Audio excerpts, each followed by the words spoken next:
আগামী সিজনে আপনার প্রতিটি আম গাছে প্রচুর মুকুল আনতে চান আর মুকুল থেকে ম্যাক্সিমাম ফলে কনভার্ট করতে চান, তাহলে বর্ষা আসার আগে আপনাকে এই স্পেশাল পরিচর্যাগুলো করতেই হবে। এই বছর আমার প্রতিটি আম গাছেই প্রচুর মুকুল এসেছিল আর প্রত্যেকটি গাছেই আমি প্রচুর ফলনও পেয়েছি। আমি কিভাবে যত্ন পরিচর্যা করেছি সেই বিষয়গুলি আপনাদের সামনে আমি আজকে তুলে ধরব।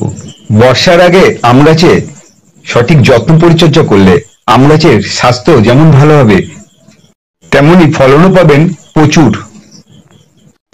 তিনটি গুরুত্বপূর্ণ পরিচর্যা আপনাকে এখনই করতেই হবে। প্রথমে বলবো আপনি কি ধরনের ফার্টিলাইজার ইউজ করবেন। এই সময় আমরা গাছকে কমপ্লিট নিউট্রিশন যুক্ত খাবার দেব, যার মধ্যে থাকবে সমস্ত পুষ্টি উপাদান এবং মাইক্রো নিউট্রিয়েন্ট। আপনারা যারা আম গাছ টবে বা হাফ ড্রামে রোপণ করেছেন, একটি বিষয় আপনারা অবশ্যই সতর্ক হবেন, কোনোভাবেই আম গাছে বেশি খাবার দেয়া যাবে না। আম গাছ টবে বা হাফ ড্রামে মারা যাওয়ার অন্যতম একটি কারণ হলো অতিরিক্ত ফার্টিলাইজার ইউজ করা। কারণ জায়গা থাকে সীমিত, এই অতিরিক্ত খাবার গাছ গ্রহণ করতে পারে না, তাই দীর্ঘদিন এই জমে থাকা ফার্টিলাইজার মাটিতে ফাঙ্গাস সৃষ্টি করে আর সেই কারণে শিকড়ের পচন ধরে গাছটি মারা যায়।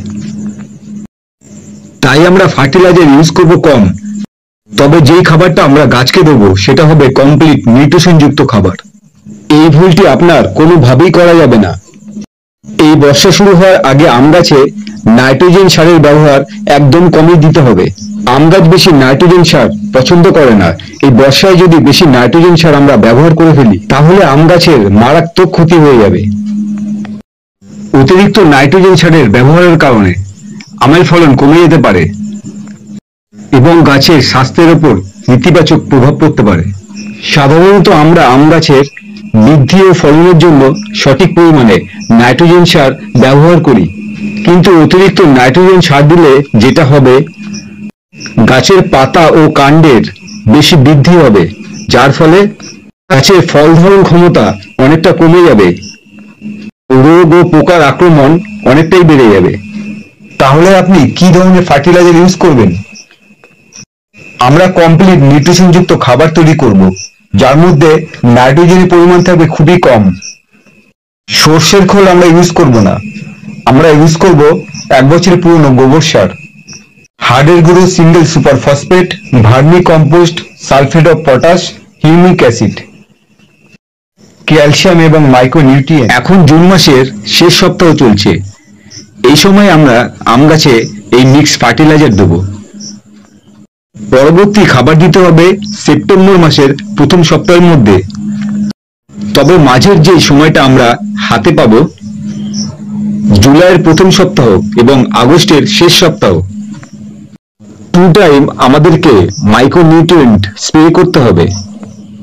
এই কমপ্লিট নিউট্রিশন বর্ষা শুরু হওয়ার আগে এবং বর্ষা বিদায় নেওয়ার পরে আমরা যদি ঠিক সময় গাছে অ্যাপ্লাই করতে পারি, তাহলে আপনার আম গাছে আগামী সিজনে গাছ ভর্তি মুকুল আসবে। আর বেশি মুকুল আসা মানেই বেশি গুটি সেট হওয়ার সম্ভাবনা অনেকটাই বেড়ে যায়। পরবর্তী যে বিষয়টি নিয়ে আমি এখন আলোচনা করব, এই বর্ষা শুরু হওয়ার আগেই আপনাকে এই কাজটি অবশ্যই করতে হবে। যদি আপনার আম গাছের বয়স 2 বছরের বেশি হয় আর যদি আপনি সেই আম গাছ 12 থেকে 14 ইঞ্চি টবে রোপণ করে থাকেন, তাহলে আপনাকে এই বর্ষা শুরু হওয়ার আগেই রিপোর্টিং এর কাজটা সেরে ফেলতে হবে।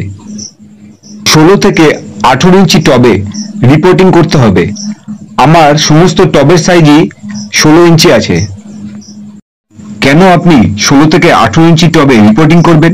তার পেছনে কারণ হলো আপনার গাছকে বড় জায়গা দিতে হবে তার রুট ডেভেলপের জন্য। দেখুন, আমরা যখন ছোট থেকে বড় হতে থাকি, আমাদের পোশাকের সাইজ যেমন বাড়তে থাকে, তেমনি গাছেরও বড় জায়গার প্রয়োজন হয়। বিশেষ করে আম গাছের ক্ষেত্রে প্রচুর মুকুল আর বেশি আম পাওয়ার জন্য আপনাকে বড় জায়গায় শিফট করতেই হবে। তবে যারা হাফ ড্রামে শিফট করার কথা ভাবছেন, আম গাছের বয়স 3 বছর না হলে হাফ ড্রামে শিফট করার কোনো দরকার নেই। আপনার 90% গাছ মারা যাবে যদি আপনি বর্ষা শুরু হওয়ার আগে এই কাজটি না করেন। বেশিরভাগ গাছই মারা যায় বর্ষাকালে যখন একটানা বৃষ্টি হতে থাকে। একটানা বৃষ্টির কারণে টবের মাটিতে জল জমতে থাকে। যদি আপনি ভালো ড্রেনেজ সিস্টেম না করে থাকেন তাহলে আপনার গাছটি মারা যাওয়ার চান্স হবে 90%। কিছু সহজ পদ্ধতি আছে যে আপনার টবের ড্রেনেজ সিস্টেমকে সম্পূর্ণভাবেই সুরক্ষিত রাখবে। টবের নিচে আর দুই পাশে দেখবেন ছিদ্র করা আছে। অনেক সময় কি হয়, এই ছিদ্রের মুখ বন্ধ হয়ে যায়। কয়েকদিন একটানা বৃষ্টি হলে অতিরিক্ত জল টবের মাটিতে জমতে শুরু করে, আর এই দীর্ঘ সময় ধরে জল জমে থাকার কারণে শিকড়ে পচন ধরা শুরু হয়, তখন গাছটি মারা যায়।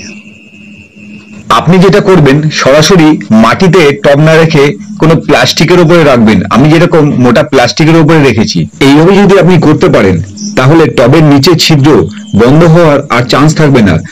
ড্রেনেজ সিস্টেম খুব ভালো থাকবে এবং জল খুব সুন্দরভাবে পাস করবে। এর সাথে যে কাজটি আপনাকে করতে হবে, টবের পাশের ছিদ্র যদি বন্ধ হয়ে যায়, কোনো শক্ত কিছু দিয়ে সেই ছিদ্রগুলির মুখটা ছাড়িয়ে দিতে হবে। এই 3টি কাজ আপনারা সঠিকভাবে করুন, আগামী সিজনে আপনাদের আম গাছে প্রচুর ফলন হবে। ভিডিওটি আপনাদের কেমন লাগলো আপনারা কমেন্ট করবেন, লাইক করবেন আর শেয়ার করবেন। আর ভিডিওটি যদি ভালো লাগে তাহলে কমেন্ট করে জানাবেন। আর নতুন বন্ধুরা যারা আমার ভিডিওটি আজকে প্রথম দেখছেন তারা আমার চ্যানেলটিকে সাবস্ক্রাইব করে আমার পাশে থাকবেন।